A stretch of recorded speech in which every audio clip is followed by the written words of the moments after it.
గురువారం వనపర్తి పట్టణంలోని నాగవరం శివారు ఉరుగుట్ట వద్ద కొత్తగా నిర్మితమైన జంతు జనన నియంత్రణ కేంద్రాన్ని అదనపు collector local bodies Sanchit Gangwar తో కలిసి పరిశీలించారు. జిల్లాలో వీధి కుక్కల సంతతిని తగ్గించడానికి రోజుకు కనీసం 10 కుక్కలకు జనన నియంత్రణ శస్త్రచికిత్సలు నిర్వహించాలని సూచించారు.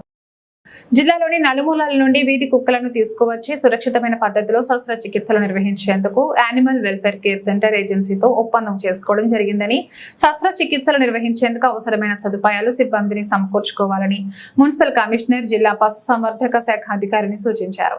శస్త్రచికిత్స అనంతరం వారం రోజులు అక్కడే వాటి ఆరోగ్య సంరక్షణ చేసే విధంగా ఏర్పాట్లు చేసుకోవాలన్నారు. శస్త్రచికిత్సలు ఈ రోజు నుండి ప్రారంభించాలని సూచించారు.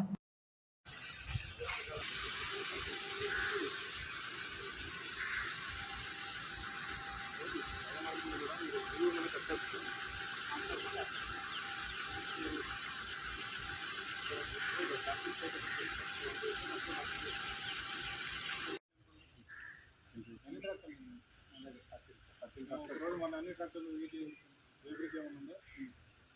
అన్ని ట్రాక్టర్లు వేసి రోజుకి ఎంత వస్తుందో నాకు చెప్తాను. రోజు నుంచి 40 మెట్రిక్ టన్ అంటే ఎంత వస్తుంది?